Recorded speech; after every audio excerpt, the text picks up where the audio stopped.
그죠? 이 녹화로 보시는 분들은 안타깝지만, 네, 좋은 일이 있었어요. 아, 보니까 다음 주 수요일이 기말고사더라고요. 네, 우리가 기말고사를 그렇게 정했었더라고요. 한 번만 다시 볼게요. 멋있는, 다음 주 수요일 12월 7일. 네. 그래서 간단하게 말씀을 드리자면은 12월 7일 수요일에 기말고사입니다. 수업 시간에 볼 거예요. 그러면은 10시부터 12시까지 2시간이죠. 추가 시간은 따로 없을 거예요. 여기에요. 여기 몇 호지? 404호. 범위가 제가 전통적으로 어떻게 하냐면은 중간고사 이후 범위. 이거는 안타깝게도 마지막 과제까지도 포함을 할게요. 지금 어느 정도 다 힌트를 드렸으니까요.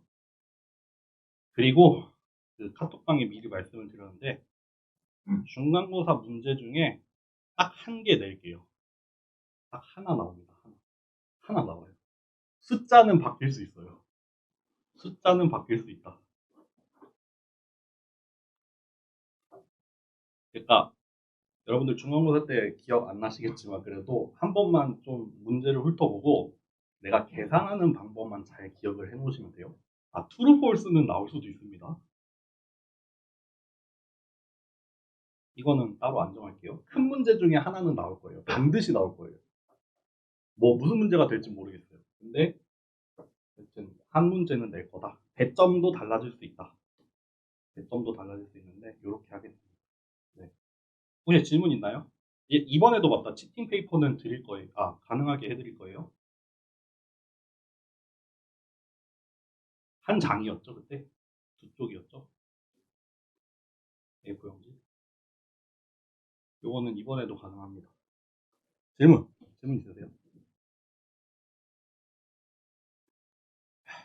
아직 문제를 안 냈지만, 중간고사 평균이 너무 높았다는 점에 약간 영향을 받을 것 같긴 해요. 네. 질문, 질문 없으세요? 넘어가겠습니다.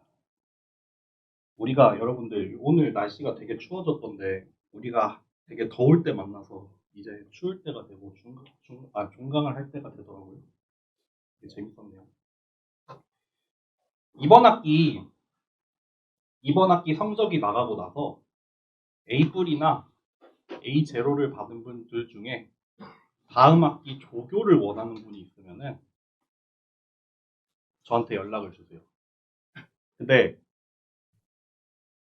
이번 학기 같은 경우에 조교 하고 싶은 사람하고 물어봤더니 좀 많이 오더라고요. 많이 왔어요. 그래서 그 중에서 저는 좀 이제 좀 우리 수업을 열심히 들었던 사람을 뽑을 거예요. 좀 사전 강의 보고서도 열심히 잘 해서 낸 사람, 시험도 잘 보고 과제도 잘 해서 낸 사람. 그러니까 일단 기본적으로 A 뿔이나 A0 중에 신청을 해주시면은 만약에 많으면은 그 중에서 제가 한 명 뽑을게요. 어쨌든 다음 학기 조교, 내가 다음 학기에 졸업 안 하고 학교에 남아 있는데 우리 이 수업 조교 하고 싶다라고 생각이 있으면은 일단 마음속에 담아두세요. 제가 나중에 조교 정하게 될 때 연락을 드릴 테니까 그 연락을 받고 나는 희망한다라고 하면은 저한테 답장을 주시면 돼요. 아시겠지만 저희 조교가 하는 일이 딱 하나예요. 과제 채점 하나예요. 우리 이번 학기 여러분들 수업 들으시면서 조교 본 적 없잖아요. 웬만하면 질문 다 저한테 하라고 했고 가끔 조교한테 직접 질문을 한 분들이 있는데 어차피 조교가 저한테 물어보거든요. 그러니까 조교한테 그렇게 부담을 주지 않을 거예요. 그러니까 요거 하나만 참고를 해주세요. 그리고 가끔 저희 수업 듣고 저한테 상담을 하거나 하는 분들이 있거든요. 당연히 상담은 언제든지 해드릴 수 있고, 근데 다만 저의 상담 전문 분야는 연구 내지는 대학원 진학입니다. 제가 솔직히 말씀드리면은 취업은 잘 몰라요. 잘 모릅니다. 제가 있었던 게 그냥 학부 다니고 대학원 졸업하고 바로 얼마 안 돼서 여기 왔단 말이에요. 그래서 취업 준비를 해본 적이 없어서 취업은 잘 몰라요. 뭐 기업의 요새 뭐 동향이라던가 이런 것들 사실 잘 몰라요. 솔직히 말하면 잘 모르고, 그래서 뭐 취업이나 뭐 기업 관련해서 그냥 일반적인 뭐 조언이나 상담은 해드릴 수 있지만 되게 디테일하게는 여기는 솔직히 말하면 잘 몰라요. 근데 내가 뭐 자대 아니어도 상관없어요. 자대 아니어도 상관없고, 내가 뭐 더 뭐 연구 중심 대학에 가고 싶다, 아니면 난 유학 가고 싶다, 그래서 대학원을 생각하고 있는데 뭐 여러 가지 상담하고 싶다는 추천드립니다. 제가 요거는 자세히 말씀드릴 수 있으니까 요거는 참고하세요. 그리고 가끔 추천서 받으러 오는 분들도 있어요. 이것도 뭐 추천서는 근데 뭐 모두한테 다 써드리지는 않을 것 같고, 그래도 어느 정도 우리 수업 잘 들었다, 그래서 되게 인상 깊게 들었다 하는 분들은 이렇게 뭐 사연을 적어서 보내주시면은 제가 판단해가지고 추천서도 써드릴 수 있습니다. 네. 하여튼 저희 수업 통해가지고 뭐 여기서 끝나는 게 아니라 뭐 저하고 조금 더 인연을 이어가는 분들이 가끔 있는데, 뭐 그런 거 언제든지 열려 있으니까 참고하세요. 네. 종강이 머지않아서 이 얘기를 한번 해야 될 것 같았어요. 그렇습니다. 시작하죠.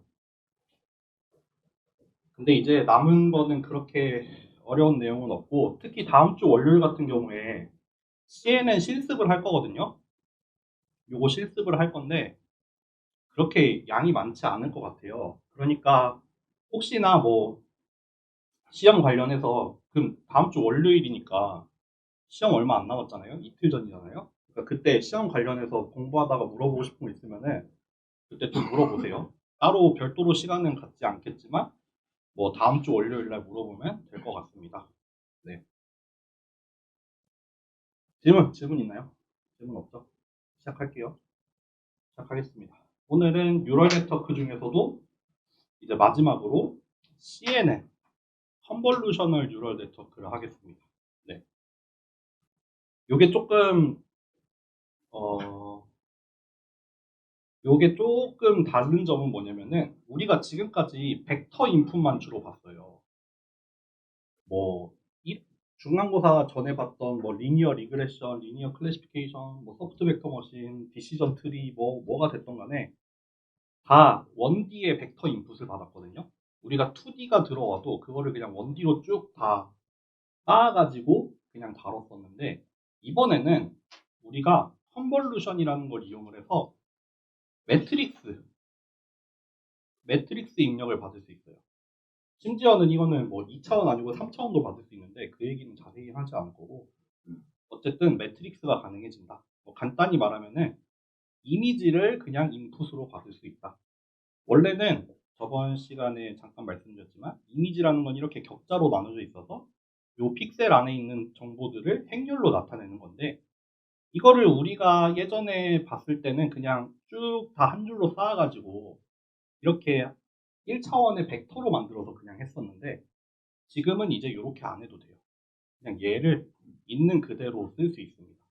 그렇기 때문에 얻어지는 여러 가지 장점들이 있습니다. 예를 들면 이렇게 어떤 픽셀을 볼 때 우리가 그 주변의 픽셀들, 이게 공간 정보가 살아있잖아요. 2D가 아니라 2D를 1D로 바꾸면은 그 주변의 픽셀들에 대한 정보가 다 깨지잖아요. 그냥 하나하나를 다 독립적으로 다루겠다는데 그렇게 깨트리지 않고 이 이미지가 원래 가지고 있던 픽셀들 사이의 공간적인 관계, 위치적인 관계, 그런 거를 그대로 살려서 이제 데이터를 다룰 수 있기 때문에 이게 되게 특히 이미지, 뭐 비전 같은 분야에서 거의 기본적으로 사용이 되는 모델이라고 보시면 되겠습니다. 그래서 사전 강의에서 일단 이미 컨볼루션에 대해서 좀 간단하게 얘기를 했죠. 뭐 주어진 이미지가 있고 여기에 뭐 커널 이미지 내지는 필터가 주어졌을 때 요거를 가지고 뭐 새로운 히트맵을 하나 뽑아내잖아요. 그 의미가 여기 이미지 안에 들어있는 요런 모양이 얼만큼 들어있냐, 그 히트맵으로 표현한다, 뭐 그런 얘기를 했을 텐데, 그거를 바탕으로 이제 걔를 뉴럴 네트워크로 만드는 거라고 보시면 됩니다. 시작하죠. 오늘도 뭐 그렇게 막 어려운 얘기는 없을 거예요. 그냥 약간 교양 느낌? 네. 일단 데이터셋으로 되게 유명한 데이터셋이 하나 있어요. 아, 요거 맞나? 이 데이터셋이 맞나? 이 데이터셋은 아니네요. 어쨌든 무슨 문제가 있냐면은 이미지 클래시피케이션이라는 문제가 있어요. 요게 그 컴퓨터 비전이라는 그 이미지나 동영상을 가지고 인식을 하는 분야에서 되게 중요한 문제예요. 왜 그러겠어요? 주어진 이미지가 있을 때 얘가 뭔지 맞추는 거예요. 얘면은 의자다. 요게 들어오면은 무슨 뭐 조슈아 마무다. 뭐 요런 이미지가 들어오면은 얘는 오카피다. 뭐 이런 식으로. 요거는 개미다. 주어진 이미지가 무슨 클래스에 속하는지 맞추는 문제예요. 이미지 클래시피케이션. 근데 이게 클래스의 종류가 어마어마하게 많아요. 어마어마하게 많습니다. 특히 이제 뭐 여기에 보여드린 이 데이터셋은 아니지만 이제 진짜 유명한 데이터셋이 이미지넷이라는 데이터셋이 있었어요. 이거 데이터의 개수도 잘 기억이 안 나네. 클래스도 기억이 안 나고. 하여튼 되게 방대한 양의 그 레이블된 데이터를 구축을 했어요. 수없이 많은 이미지에다가 그 이미지에 레이블을 다 달아가지고 이제 여러 가지 오브젝트들, 여러 가지 어떤 물체들에 대한 레이블을 달아서 이제 데이터셋이 이렇게 있으니까 이제 우리는 이거를 잘 맞추는 일을 해보자 라는 연구가 있었어요. 그래서 그게 요게 시간순입니다, 여러분들. 시간순으로 흘러가요. 그래서 뭐 한 2010년대부터 시작을 했나 봐요. 이거는 뭐냐면은 애큐러시는 애큐러시인데 이 당시까지만 해도 클래시피케이션을 내리는데 한 개를 맞추는 게 아니에요. 한 개가 아니라 5개의 후보를 뽑아서 그 중에 정답이 있는지예요. 그러니까 이거 클래스의 종류가 너무 많아서 일단 시작은 보통 그거를 탑 1 에러라고 하거든요. 딱 하나만 골라서 하나 맞추기. 탑 1 에러는 이거보다 훨씬 높았어요. 너무너무 높아서 일단 탑 5 에러부터 시작을 했었죠. 그래서 이 모델이 이미지를 보고 5개의 클래스를 내면은 그 중에 정답이 있을 그 정확도. 이게 시작이 한 28%였습니다. 28%였어요. 그러니까 거의 100개 중에서 한 30개는 틀리고 있다는 거죠. 5개 중에 하나 맞추기를 했는데도 한 30%였는데 여기서 여기로 한번 그 에러가 한번 뚝 떨어져요. 요때 나왔던 게 CNN입니다. CNN. 오늘 배우게 되는 CNN. 그래서 그때 나왔던 뭐 네트워크 이름이 알렉스넷이라는 거였는데 어쨌든 요때 한번 되게 큰 점프를 한번 해요. 요때 크게 한번 점프를 하고 거기서 이제 모델이 점점 개량이 되는데 레이어의 수가 점점 늘었어요. 레이어의 수가 점점 늘어나면서 훨씬 더 복잡한 네트워크의 구조를 표현을 했죠. 특히 요거 뭐 아시는 분들은 들어봤겠지만 VGG넷 이런 것도 나왔었고 르넷이라고 하죠. 구글에서 나온 르넷 이런 것도 나왔었는데 그러면은 레이어의 수를 늘리는 게 무조건 모델을 복잡하게 만드는 거니까 장땡이겠네? 라고 했는데 그 모델의 레이어의 수를 늘리는데 장벽이 있었어요. 그냥 무한정 늘릴 수가 없었고 이제 레이어를 쌓긴 쌓는데 일정 수준 이상이 되면은 이게 잘 동작하지 않았는데 그 문제를 또 한 번 극복을 해낸 게 한 번 있었습니다. 여기서 이걸로 넘어가는 게 두 번째 큰 변화가 돼요. 그래서 레즈넷이라고 이제 레이어의 개수가 되게 달라지죠. 좀 스케일이 달라지죠. 원래는 뭐 열 몇 개, 20몇 개 하다가 레이어가 100 몇 개, 150개로 늘어나는데 요때 이제 에러가 되게 많이 떨어지면서 나온 게 레즈넷이라는 겁니다. 근데 그래도 이 레즈넷이 됐든 르넷, VGG, 알렉스넷 이거 전부 다 CNN 계열입니다.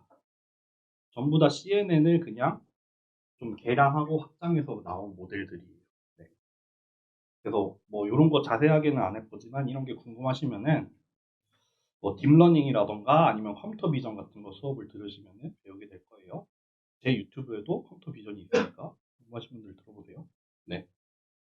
그렇고 그래서 CNN이 왜 잘 됐냐, CNN이 왜 잘 됐냐에 대해서 설명을 하는 것도 우리가 뉴럴 네트워크가 좀 뭐라고 해야 되죠? 그 바이올로지컬한 어떤 동기를 받았잖아요. 뭐 바이올로지컬리 인스파이어드 뭐 이런 얘기를 하는데 이 CNN도 나름 그 생물학적인 기반을 가지고 있습니다. 그거에 대해서 설명을 하는 게 요거예요. 여기 이름이 어디 나왔냐? 로컬 리셉티브 필드라는 개념이 있습니다. 이게 뭐냐면은 사람의 눈이 있어서 우리 뭐 생물 시간에 배우잖아요. 눈이 있어서 여기 어떤 이미지가 있으면은 이게 이렇게 여기에 상이 맺히잖아요. 여기 망막에 상이 맺혀서 여기 안에 있는 세포 하나하나가 자극이 돼서 그 이제 뉴런들이 막 또 이제 막 그 뉴럴 네트워크를 형성을 해가지고 이제 머리까지 갔다가 이제 다시 내려오는 뭐 그런 구조를 가지고 있잖아요. 그런데 그걸 따지고 보면은 사실 여기 눈에서는 그냥 그 아주 작은 위치 하나하나에서 그냥 얘가 활성화됐을 때 그냥 자극이 전달이 되는 그런 되게 간단한 개념을 가지고 있는데 이게 어떻게 되냐면은 이제 이 눈에서 이어진 여기가 로우 레벨이라고 할게요. 눈에 가까운 위치부터 점점 이제 이 네트워크가 점점 상위 개념으로 쌓여가면서 우리가 뭐를 인식하기 시작하냐면은 여기 낮은 레벨에서는 이런 선들을 인식을 해요. 예를 들면 뭐 여기에 수직한 선이 있다. 여기 비스듬한 선이 있다. 뭐 여기에 이렇게 뭐 선이 이렇게 4개가 있다. 그런 거를 인식을 하는 어떤 영역이 있어요. 이거 실제로 밝혀졌어요. 그리고 요렇게 인식이 된 어떤 로컬한 되게 로우 레벨의 어떤 특징들을 가지고 그 정보들을 종합해서 좀 더 종합적인 정보를 얻어냅니다. 예를 들면은 뭐 이렇게 여기에 이 3개의 변이 모여서 삼각형이 하나 있다. 여기 4개의 변이 모여서 그 네모 모양이 하나 있다. 아니면은 여기 2변이 모여서 여기에 그 꼭지점을 형성을 하고 있다. 그런 거를 또 추론을 해내요. 실제로 이거 뭐 사람 대상으로 했는지 모르겠는데 동물 같은 경우에 이거를 막 검증을 하더라고요. 예를 들어서 뭐 쥐를 놓고 실험을 하는데 뭐 정확히 이런 실험인지 모르겠지만 쥐가 이렇게 동그라미에는 별로 반응을 안 하다가 이렇게 수염이 있다거나 이렇게 귀가 달려 있다거나 그럼 나의 포식자잖아요. 이런 피처에 반응을 합니다. 어떤 뇌의 특정한 영역들이 뭐 예를 들면 내가 생존하는 데 유리한 방향으로 더 탐지를 잘 할 수 있도록 그렇게 점점 인식을 해나가는 그런 것들을 밝혀낸 연구들이 있어요.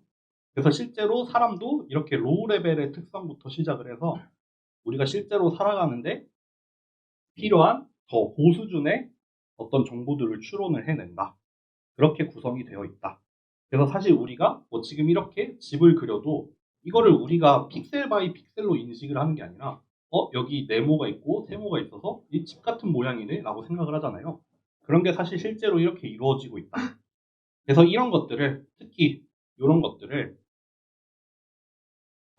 특히 요런 특징 이제 이미지의 되게 로컬한 국소적인 그런 특징에 되게 주목을 해서 그렇게 얻어진 특징들을 바탕으로 좀 더 상위 레벨의 추론을 해낸다. 그런 개념이 로컬 리셉티브 필드라고 보시면 됩니다. 근데 우린 이미 알고 있죠. 요거 컨볼루션이랑 비슷하죠. 컨볼루션이 사실 이거 하잖아요. 예를 들어서 여기 이미지가 있을 때 우리가 요런 모양을 알고 싶으면은 요렇게 생긴 이미지를 여기다 컨볼루션을 하면은 여기에 히트맵으로 전환이 되잖아요. 그렇게 이미 컨볼루션이 이런 로컬 리셉티브 필드랑 비슷한 역할을 하고 있다. 그래서 CNN은 어떻게 생겼냐면요. CNN은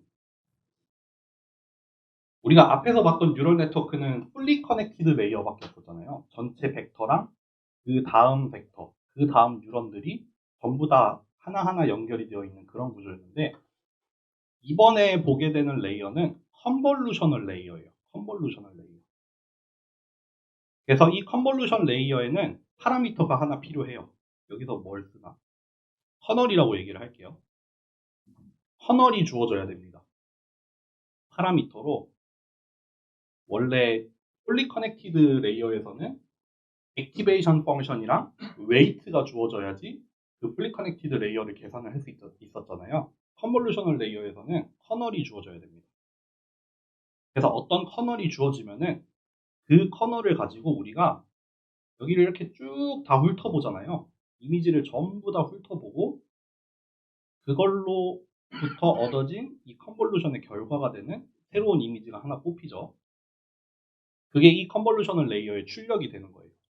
그래서 여기 이 컨볼루션한 이미지의 어떤 특정 픽셀 하나는 사실 그 커널의 이미지만큼을 커널의 사이즈만큼을 담당하고 있는 거죠.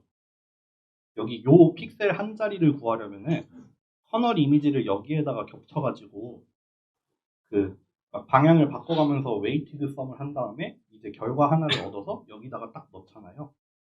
그런 것처럼 여기도 여기 이 컨볼루션 한 이미지의 여기 한 위치는 여기 커널 사이즈만큼을 이제 잘 관찰을 해서 여기 하나의 픽셀 값을 얻어내게 되는 거죠. 그러니까 그런 정보들이 점점 뭐랄까요? 응축이 되어가는 거죠. 여기 첫 번째 컨볼루션 레이어에서는 뭐 요 정도 되는 커널의 사이즈를 이렇게 막 훑어보면서 이 이미지를 탐색을 했다면은 이제 거기 컨볼루션을 한 거 위에 또 컨볼루션을 한 번 더 취해요. 그럼 이 픽셀, 이 여기 이 전체 두 번째 컨볼루션 한 이미지에 이 자리에 값을 결정을 하는 거는 요만큼이 결정을 하잖아요. 그쵸? 근데 그게 사실은 얼만큼이에요? 원래 이미지에서는 한 요만큼을 담당하겠죠. 실제 저렇게 넓은 영역이 한 번 요약이 되고 또 한 번 요약이 되고 해서 컨볼루션을 두 단계 거치면은 실제로는 한 요 정도 영역의 값들을 가지고 여기 하나를 계산을 해야 된다 이거죠. 그러니까 CNN은 물론 다른 그냥 일반적인 뉴럴 네트워크도 당연히 그렇겠지만 CNN은 CNN 나름대로 또 이 레이어를 많이 쌓아야 될 이유가 있죠. 우리가 더 복잡한 특성들, 요런 원리에 의해서 우리가 점점 더 복잡한 특징들을 뽑아내려면은 레이어를 많이 쌓는 게 사실 일단 이득이죠. 네. 쌓을 수만 있다면 최대한 많이 쌓는 게 모델을 복잡하게 만들 수 있다. 다만 이제 오버피팅 같은 걸 당연히 피해야겠지만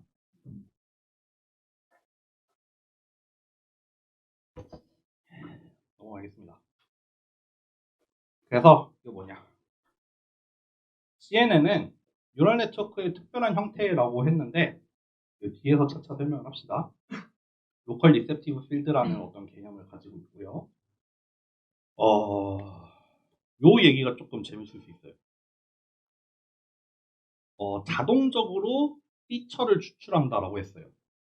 예전에 이제 고전적인 방법으로 했을 때는 어떻게 했냐면은 주어진 이미지가 있을 때 그때도 마찬가지로 컨볼루션을 사용을 하긴 했어요. 컨볼루션을 사용을 해서 이미지의 특징들을 추출을 했는데 그때는 얘를 우리가 직접 설계를 했어요. 우리가 어떤 커널을 사용해야지 이 이미지의 적절한 피처를 뽑아낼 수 있을지 이거를 직접 설계를 했습니다. 그래서 여기 이미지에서 이런 엣지들, 이런 그 꼭지점들을 얻어낼 수 있는 적절한 커널의 형태는 무엇이어야 하고 또 뭐 이렇게 선분을 탐지를 하려면은 여기를 어떻게 설계를 해야 되고 그게 옛날 방법이에요. 컨볼루셔널 뉴럴 네트워크 나오기 전에는 이 커널 이미지를 어떻게 디자인을 해야 되나가 이제 되게 고전적인 방법들이었거든요. 근데 CNN이 나오면서는 뭐가 돼요? 컨볼루션 레이어에서는 요게 파라미터잖아요. 이게 파라미터라는 의미가 뭐냐면은 학습을 해요. 학습을 해서 얻어지죠. 주어진 데이터를 가지고 여기에 어떤 커널을 넣었을 때 우리가 원하는 그 작업을 달성할 수 있을지를 학습으로 배워요. 우리가 뉴럴 네트워크에 들어가는 그 웨이트들을 우리가 직접 결정하지 않잖아요. 그게 아니라 데이터를 때려 넣으면은 이제 원하는 입력에서 원하는 출력을 나올 수 있도록 그 웨이트들을 백프로파게이션이 알아서 찾아주잖아요. 그게 컨볼루션에서는 이제 얘가 돼요. 얘가 웨이트잖아요. 그러니까 주어진 데이터를 때려 넣으면은 이 원하는 입력으로부터 원하는 출력이 나오도록 하는 이 커널 자체를 CNN이 생성을 해냅니다. 그게 달라지죠. 옛날에는 이거 직접 만들었어야 되는데 그게 데이터로부터 얘가 어떤 피처를 뽑아야지 좋은 피처가 되는지 얘가 이미 스스로 알아낼 수 있어요. 그래서 여기 이런 표현을 쓴 거예요. 예제적이고 자동적인 어떤 이미지의 피처들을 추출을 한다. 네. 뭐 위상학적 성질이라고 하면은 아까 얘기했던 그런 얘기예요. 그 픽셀을 그 2차원으로 분포해 있는 픽셀들을 그냥 그 자리 그대로 갖다 놓으니까 여기는 나랑 어떤 픽셀이랑 그 주변의 픽셀들에 대한 정보가 살아있어요. 그러니까 이 공간적으로 분포해 있는 정보들을 살려내죠. 원래는 그거를 다 찢어가지고 그냥 한 줄로 딱 세웠었는데 그게 아니라 일단 2차원을 그대로 다룰 수가 있으니까 그런 성질들을 가지고 있습니다. 역시 CNN도 미분이 가능해서 백프로파게이션으로 학습을 하면 돼요. 뭐 이거 저희가 굳이 안 짤 겁니다. 이거는. 네. 그래서 뭐 전처리도 많이 필요 없다. 왜 그러겠어요? 이런 거 우리가 설계할 필요가 없으니까. 저런 거 어차피 다 자동으로 해주니까 전처리도 그렇게 고민하지 않아도 됩니다. 그냥 데이터를 많이 넣어주면은 어느 정도 얘가 다 알아서 해줍니다. 네. 그런 내용이에요. 잠깐만.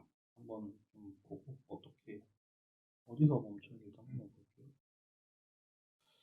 아닌데 이거 안 쉬고 금방 갈 수도 있을 것 같은데. 네. 요거는 사전 강의에서 했던 얘기인데 가끔 그렇게 물어보는 분들이 있어요. 하나만 예를 들어볼게요. 뭐 3바이 3으로 만들게요. 이렇게 1, 20, 2, 20, 3, 아이고 10, 10, 10 이런 이미지가 있고 내가 예를 들어서 1, 10, 10, 10 이런 커널을 계산을 하려고 해요. 그래가지고 컨볼루션 하면은 적절히 패딩을 넣었다면은 3바이 3으로 나오잖아요. 여기 구할 때 어디 구해볼까? 여기 구한다고 해봅시다. 여기다가 겹쳐놓고 우리가 여기를 구한다고 해요. 여기에 패딩이 틱틱 들어가 있다고 하고 여기 구하려고 할 때 제가 이렇게 설명했죠. 요거를 여기다가 겹쳐 놓는데 곱해 나가는 방향이 이렇게 곱해 나가면은 여기서는 반대로 곱해 나가야 된다라고 설명했잖아요. 이거를 이렇게 안 배운 분들도 있을 거예요. 어떤 다른 수업에서 CNN 배웠는데 이거를 그냥 어떻게 배웠냐면은 그냥 같은 방향으로 곱해도 된다. 애초에 뭐 반대 방향으로 곱해야 된다 이런 거를 아예 듣지도 않고 그냥 같은 방향으로 웨이티드 썸을 구하면 돼요. 그러니까 무슨 말이냐면은 같은 방향으로 구하게 되면은 1, 1, 20, 또 20, 10, 10으로 구해서 141이 되잖아요. 이거를 반대 방향으로 곱해 나가면은 1이랑 10이랑 곱해야 되죠. 2하고 10이랑 곱하고 2하고 10 곱하고 1하고 10 곱해야 되죠. 이게 얼마냐? 60 나오나요? 그렇죠. 이렇게 나와요. 결과가 달라져요. 그래서 나는 이렇게 배웠는데 왜 교수님은 이렇게 설명해 주세요 라고 하는 분들이 있어요. 간혹 있어요. 왜 그러냐면은 애초에 컨볼루션 자체는 반대 방향으로 정의가 된 게 맞아요. 원래 디파인은 반대 방향으로 정의를 합니다. 왜냐하면은 컨볼루션이 그냥 이렇게 컨볼루션을 띡 구하는 것뿐만 아니라 이게 또 다른 의미도 있어요. 뭐 퓨리에 변환이라고 듣거나 배워보신 분들이 있을 텐데 퓨리에 변환 자체가 컨볼루션이랑 관계가 있거든요. 그래서 그런 관계를 살리려면은 컨볼루션을 이 방향으로 정의를 해야 돼요. U랑 V를 바꿔가는데 여기서는 정방향으로 더하지만 여기서는 역방향으로 더하고 있잖아요. 이렇게 정의를 해야지 컨볼루션이 여기서만 쓰이는 게 아니라 다른 분야에서도 많이 쓰여요. 컨볼루션이. 그리고 그 다른 데서 쓰이는 그 컨볼루션에서 필요한 어떤 의미를 유지하려면 반대 방향으로 정의를 하는 게 맞습니다. 그게 사실은 맞는데 사실 우리 분야에서는 CNN에서는 이거를 같은 방향으로 하나 반대 방향으로 하나 달라지는 게 없어요. 사실 그냥 요거가 이렇게 주어져 있지만 이거를 반전을 시켜서 이렇게 상하 좌우를 뒤집어 가지고 요런 커널을 만든 다음에 여기다가 같은 방향으로 그냥 곱해도 사실 똑같잖아요. 요거를 반대 방향으로 곱하는 거나 요거를 같은 방향으로 곱하는 거나 똑같잖아요, 결과가. 그래서 보통 이거를 택하죠. 괜히 헷갈리지 않고 그냥 여기서는 우리는 같은 방향으로 곱해 나가면서 더하자라고 그냥 약속을 하고 그거를 가지고 미분만 하면 되잖아요. 그러니까 우리는 사실 이렇게 얘기를 많이 하기도 합니다. 그렇지만 우리 수업은 이렇게 배울 거예요. 컨볼루션은 반대 방향. 컨볼루션은 반대 방향입니다. 반대 방향. 그래서 만약에 이게 시험 문제가 나오면은 같은 방향으로 계산하시면 저는 이거 틀리게 할 거예요. 우리는 반대 방향으로 배웠어요. 이거 반드시 기억해 주세요. 반대 방향입니다. 반대 방향.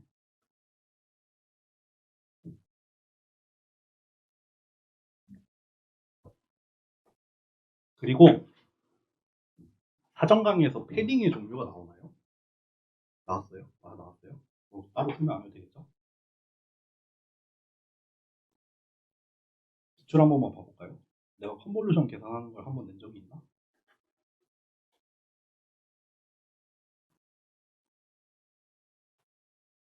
낸 적도 있고 안 낸 적도 있는데 요런 데 있죠. 요런 데. 아, 잠깐만요. 확대해드릴게요. 요런 거 있죠. 요런 거.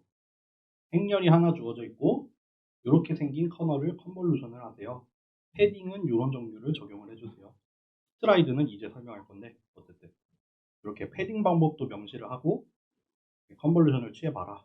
이런 거 간혹 나옵니다. 네.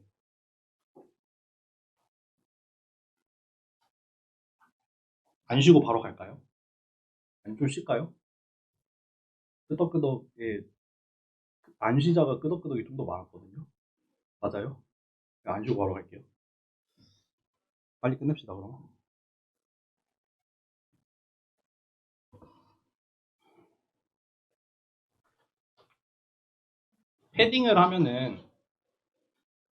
패딩을 하면은 인풋의 사이즈랑 아웃풋의 사이즈가 동일해지죠. 그렇게 필요한 만큼의 패딩을 저기 이미지의 가생이에다가 채워놓는 방법을 우리가 패딩이라고 한다고 했어요. 그래서 여기 보시면은 이거 대충 뭐냐 5 바이 하나 둘셋 7의 이미지가 있죠. 여기 5 바이 7로 이렇게 있는데 여기 똑같이 5 바이 7로 주어지기 위해서 여기에 요만큼의 패딩을 넣은 것 같아요. 커널의 사이즈는 3 바이 3이었던 것 같고요. 네. 그런데 여기서 우리는 이거 좀 헷갈려지는데 스트라이드라는 개념이 있습니다. 스트라이드. 이거 저 페이지 말고 이걸로 설명할게요. 배수로 만드는 게 좋아. 하나, 둘, 셋, 이렇게 4x 3짜리 이미지가 있다고 합시다. 여기에다가 컨볼루션을 하는데 이게 뭐 2x2가 됐든 3x 3이 됐든 뭐 4x 4가 됐든 상관없이 여기에 패딩만 더해줄 수 있으면은 동일한 사이즈가 나와야 되죠. 동일하게 4x 3짜리가 나오도록 하는 게 패딩이죠, 패딩. 패딩인데 이거 말고 한 가지 더 이 결과, 이 아웃풋 사이즈를 결정을 하는 한 가지가 더 있습니다. 또 뭐가 있냐면은 스트라이드라는 개념이 있어요. 스트라이드. 스트라이드 개념은 뭐냐면은 얼만큼 띄워가면서 컨볼루션을 계산할 거냐 이거예요. 우리가 기본적으로는 스트라이드를 1로 가지고 있었어요. 그러니까 여기 뭐 패딩이 이렇게 뿅뿅뿅뿅 들어가 있다고 합시다. 여기 패딩이 이렇게 막 들어가 있어. 우리가 컨볼루션 구할 때 어떻게 했냐면은 예를 들어 2x2라고 하면은 여기다가 놓죠. 그래서 여기 구하죠. 그 다음에 여기로 옆으로 한 칸 이동하죠. 그리고 여기 구하잖아요. 그리고 만약에 아래로 한 칸 이동하면은 여기를 구하게 되잖아요. 만약에 스트라이드를 주는데 우리가 스트라이드를 여기서 한번 2x1으로 줘볼게요. 스트라이드를 2x1으로 주면은 여기가 절반으로 줄어요. 여기 얘를 요걸로 나눈 만큼으로 줄어듭니다. 왜 그러냐 하면은 여기 맨 처음 위치에서 2x2 겹친 다음에 여기 계산하잖아요. 그 다음에 어디로 가냐면은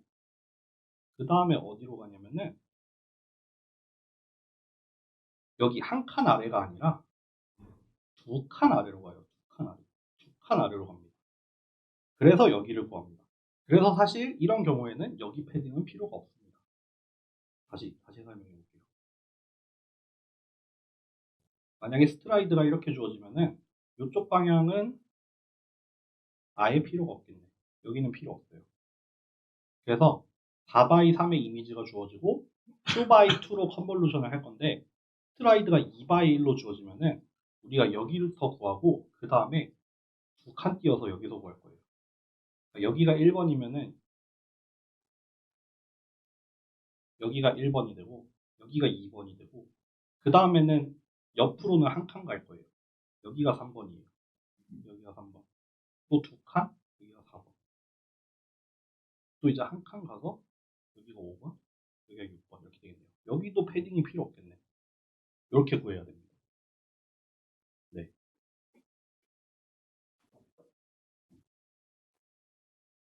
그러니까 스트라이드라는 거는 얼만큼 뛰어가면서 컨볼루션을 구할 거냐. 어차피 이미지라는 게 지금은 되게 작은 이미지를 가지고 설명하지만 몇백 바이 몇백이라고 해봐요. 그러면 여기서 구하나 바로 옆 픽셀에서 구하나 별 차이가 없을 거란 말이에요. 그러니까 좀 효율적이지 못할 수가 있죠. 그러니까 이거를 성큼성큼 뛰어가면서 컨볼루션을 계산하자예요. 그래서 그거를 보통 이렇게 명시를 많이 합니다. 이렇게 같이 이미지 사이즈를 하는 것처럼 이렇게 스트라이드의 사이즈도 이렇게 보여주는 거라고 보시면 돼요. 몇 가지 예를 들어볼게요. 인풋 사이즈가 있고 커널이 주어지고 거기에 스트라이드도 주어져요. 그때 아웃풋 사이즈를 한번 해볼게요. 예를 들어서 뭐 한 6x4다. 커널이 3x3인데 스트라이드가 그대로예요. 그럼 얘는 6x4예요. 필요한 패딩은 알아서 적당히 넣으세요. 알아서 적당히 넣으면 됩니다. 패딩은 그냥 보조적인 역할일 뿐이에요. 사이즈를 잘 만들어주기 위해서 그냥 넣기만 하면 돼요. 예를 들어서 커널이 마찬가지로 3x3인데 스트라이드가 2x2야. 그럼 얘도 반토막이 나고 얘도 반토막이 납니다. 필요한 패딩은 알아서 넣으세요. 적당히 넣으면 돼요. 뭐 적당히 넣되 좌우나 상하가 대칭이 되는 방향으로 넣어야겠죠. 막 한쪽으로만 늘려가면 말이 안 되죠. 근데 뭐 어느 쪽을 우선할지는 알아서 결정하시면 돼요. 이번에는 또 뭐 이게 2x2인데 이번에는 뭐 3x2야. 얘는 상관없어요. 얘는 아무 상관없습니다. 요거에 의해서만 결정이 됩니다. 그럼 얘는 3분의 1 토막이 나고 여기는 반 토막이 나서 이렇게 나옵니다. 이게 뭐 3x1이 되면은 뭐 2x4가 될 거고 3x4가 되면은 2x1로 나오고 이렇게 나와요. 여기는 뭐가 나오든 상관없어요. 오로지 이 아웃풋 사이즈를 결정하는 건 얘하고 얘입니다. 패딩은 알아서 넣으면 됩니다. 네. 그러니까 아까 여기 이렇게 나왔죠. 요거였죠. 요거였나? 여기였죠, 여기. 지금 보시면은 하나, 둘, 셋, 넷, 하나, 둘, 셋, 넷, 다 4x5가 주어졌는데 2x2로 커널을 주어졌고 스트라이드가 2x1이래. 그러면 일단 2x5가 주어져야 돼요. 결론은 아웃풋은 2x5로 나와요. 그러니까 이 2x5로 딱 하나 만들어 놓고 이제 이 커널을 여기다가도 놓고 여기다가도 놓고 여기다가 놓고 여기다가 놓고 여기 놓고 여기 놓고 하나 둘셋넷 뭐 여기에 패딩을 넣던가 아니면은 맨 처음부터 여기에다 패딩을 넣고 출발하던가 그거는 여러분 선택이에요. 저는 여기다가 넣었다 치면은 마지막 여기에서 한 번 더 구하고 여기 채우면 되겠죠. 이렇게 계산하시면 돼요.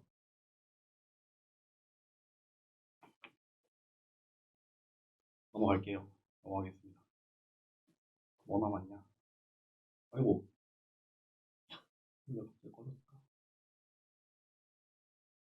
네. 그래서 실제로 뭐 컨볼루션을 취해 보면은 이런 이미지가 나온다 이런 거예요. 이렇게 생긴 커널을 주면은 우리는 얘를 버티컬 필터라고 얘기를 했는데 뭐라고 표현을 하면 좋을까? 이렇게 생겼으면은 가로 방향의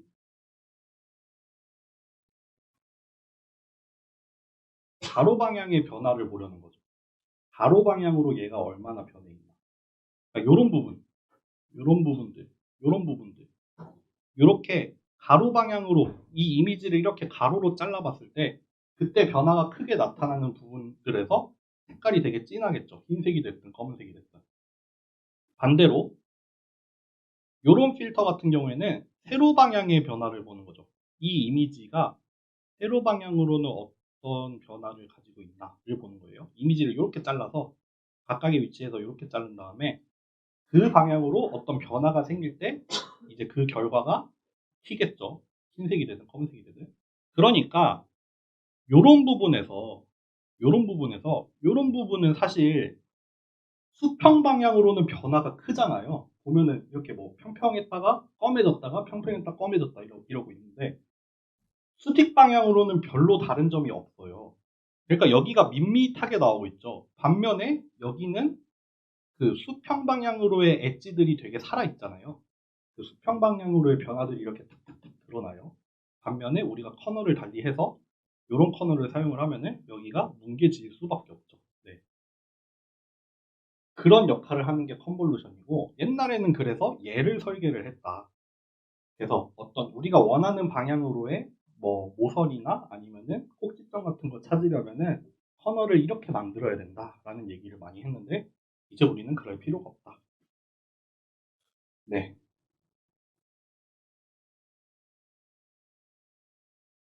이 얘기 할 필요 있나?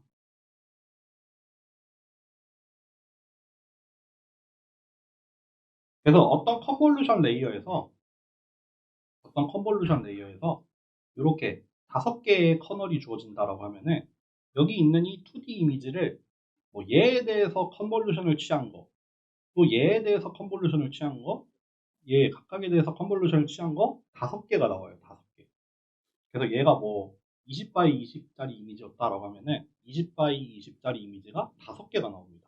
이거를 보통 우리가 뭐 여기 특히 이 마지막을 우리가 보통 채널이라고 얘기를 하죠. 그래서 총 5개의 채널, 5개의 이미지가 쭈루루룩 주어지게 되고 네, 그 하나하나의 채널들이 사실 뭘 의미하냐면은 그 해당 커널, 그 해당하는 그 당시에 이 얘를 구할 때에 그 커널에 대한 히트맵이 이렇게 딱 주어지는 거죠. 네. 그래서 우리가 커널의 개수를 늘리면 늘릴수록 그 결과로 얻어지는 채널이 더 많아지는 거고 또 이제 그 다음에 또 주어진 커널 하나 가지고 컨볼루션을 취할 때 보통 2D 컨볼루션 취하면은 요거 각각에 대해서 컨볼루션 취한 걸 가지고 에버리지를 구하거든요. 그래서 또 이제 한 채널의 이미지가 뿅 튀어나와요. 그런 식으로 보여집니다. 이거 다른 이미지가 하나 더 있을 텐데. 네, 요렇게 보여집니다. 요거는 2D 컨볼루션이랑 3D 컨볼루션 뭐 그런 얘기를 해야 되는데 거기까지는 안 하고 그냥 이렇게 보고 넘어가세요. 그래서 컨볼루션이라는 걸 이렇게 만약에 인풋 들어온 이미지가 컬러 이미지다라고 하면은 기본적으로 그 뭐야 폭이랑 높이를 갖고 있고 세 채널이 들어와요. RGB 세 채널이 들어오는데 이때 컨볼루션을 어떻게 취하냐? 여기 이 2D의 이미지를 여기 채널 방향으로 다 뭐 썸메이션을 하거나 에버리지를 해가지고 여기 한 채널을 구합니다. 그래서 여기에 예를 들어서 10개 채널이 이번에 생긴다. 여기서 일로 10개 채널이 생긴다라고 하면은 여기에 커널이 10개가 들어가게 된 거죠. 커널을 10개 가지고 있어서 그 10개에 대해서 각각에 대해서 컨볼루션을 취한 다음에 그 10개를 쌓아서 이렇게 또 3차원으로 하나 만들어내고 또 뭐 여기서 여기로 갈 때 뭐 커널이 5개가 들어갔다 라고 하면은 5개 채널이 나오겠죠. 여기 몇 개인지 뭐 세봐야 알겠죠. 네, 이렇게 나옵니다. 그래서 이거 나중에 다음 주 월요일에 파이썬으로 하면서 직접 보여드릴게요. 이거 그 각각의 레이어에서 나오는 디멘션들이 어떻게 달라지는지 그런 거는 파이썬 때 좀 더 자세하게 보여드릴게요. 실제로 컨볼루션이 일어나면서 각각의 레이어가 올라가면 올라갈수록 무슨 일이 생기는지를 보여줍니다. 그래서 이거는 얼굴을 인식하는 거예요. 어떤 사람인지 인식하는 거.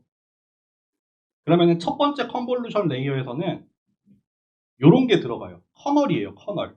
지금 총 커널이 몇 개인지 모르겠지만 되게 많은 커널이 들어가 있죠. 보면은 되게 로컬한 피처들을 찾고 있죠. 뭐 예를 들면은 뭐 눈썹의 끝, 뭐 콧망울, 아니면 입, 꼬리, 뭐 이런 걸 볼 거예요.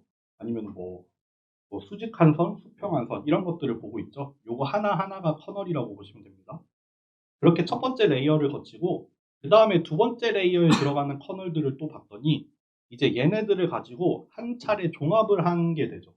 그래서 약간 눈을 하나 조합을 한다거나 코를 조합한다거나 입을 조합한다거나 눈도 뭐 특정 하나의 형태의 눈이 아니라 이게 되게 다른 형태의 눈이 될 수도 있잖아요. 사람마다 가지고 있는 어떤 대표적인 눈의 형태들 그런 것들을 여기 커널이 자연스럽게 품어내고 있다. 그거를 또 한 단계 더 컨볼루션을 취했더니 이제 여기 앞에서 얻어진 이런 이목구비를 가지고 그거를 조합을 해서 어떤 얼굴의 형상을 만들어내는 거죠. 근데 이 얼굴이 어떻게 보면은 주어진 데이터, 얘를 학습할 때 썼던 주어진 데이터 안에 들어있는 대표적인 얼굴들이 되겠죠. 그래서 여기 만약에 입력이 하나 들어오면은 요런 얼굴 상들이 어느 정도로 들어가 있는지를 얘가 컨볼루션으로 한번 훑어보고 그걸로 이제 결과를 얻어내는 거죠. 그게 실제 얼굴에서는 이렇게 나타나고 이제 차에서도 일단 로컬 피처는 다 비슷해요. 로컬하게 얻어내는 거 기본적으로 선이나 꼭지점 이런 거를 일단 찾아야 돼요. 근데 그거 가지고 이제 하나하나 종합해 나가면 좀 달라지죠. 뭐 자동차의 경우에는 이렇게 뭐 바퀴나 뭐 어디 특정 모양, 뭐 코끼리면은 뭐 다리 이런 거 볼 거고, 의자는 의자대로 의자의 여러 가지 뭐 위치들에서 피처를 뽑을 거고, 그거를 이제 한 번 더 종합을 하면은 좀 더 전반적인 그림이 나오기 시작을 하는 거죠. 네. 우리가 학습시킨 데이터에 따라서 얘가 알아서 이런 커널들을 찾아냈겠죠. 네. 그렇고요. 맥스 풀링 하지 맙시다. 맥스 풀링 별로 의미 없는 것 같아요. 네. 맥스 풀링은 안 할게요. 그래서 나중에 이런 걸 볼 겁니다. 요런 거 볼 겁니다. 다음에 파이썬으로 할 때 요거를 딱 보여드릴 거예요. 풀링 레이어는 파이썬 때도 안 할게요, 그냥. 풀링 없이 하겠습니다. 주어진 인풋 이미지가 들어오면 그걸 가지고 컨볼루션을 한번 취해요. 여기 지금 컨볼루션 레이어 하나가 들어간 거예요. 이미지의 사이즈가 좀 줄어들겠죠. 뭐 스트라이드를 어떻게 설정을 하느냐에 따라서 이미지가 한번 줄어들고 이제 채널로는 커널의 개수만큼 채널이 생길 거예요. 거기서 또 한 번 컨볼루션을 거칠 거예요. 또 스트라이드를 어떻게 설정을 하고 채널을 몇 개 가져갈지 설정을 하고 이거를 우리가 원하는 대로 뭐 컨볼루션 레이어를 만들면 돼요. 그 다음에 마지막에 어떻게 하냐면은 여기서 뭐 플래튼이라는 얘기를 많이 하는데 여기 예를 들어서 맨 마지막에 10 by 10 by 30짜리가 나왔다고 합시다. 그러면 10 by 10의 이미지가 30개가 쌓여 있어. 그거를 하나의 벡터로 만들어 버립니다. 플래튼 하면은 요거를 이제 다 찢어요. 아까 얘기했던 것처럼 이제 2D로는 여기까지만 하자. 그럼 이거 다 그냥 한 줄로 세워서 벡터로 만들어 버리고 그 다음부터는 다시 지난 시간에 했던 풀리 커넥티드 레이어를 가지고 연결을 하고 맨 마지막에 소프트맥스를 두고 그 다음에 클래시피케이션을 하면 되겠죠. 이런 구조를 만들 겁니다. 보통 CNN 구조가 이렇게 생겨요. 여기 앞단에서 이 플래튼을 하기 전까지 여기에서는 뭐예요? 그 2차원의 이미지가 가지고 있는 특성들을 차례차례 뽑아낸 거고 이게 어느 정도로 뽑혔다라고 하면은 그걸 이제 벡터로 바꿔서 그 다음에는 그냥 뉴럴 네트워크로 마무리를 지어서 마지막에 소프트맥스 두고 클래시파이를 하면 됩니다. 네. 그래서 다음에 파이썬 할 때 딱 이런 구조를 보여드릴 거예요. 그래서 이 각각의 컨볼루션 레이어마다 커널이 어떻게 들어가고 그래서 요거 디멘션이 어떻게 나오고 이런 거 보여드릴 거예요. 네. 그러면 우리 오늘 여기까지 하고 다음 주 월요일에 마지막 수업을 하겠습니다. 수고하셨습니다. 와, 마이크 안 차고 했다. 마이크를 안 차고 했다. 헐, 헐랭.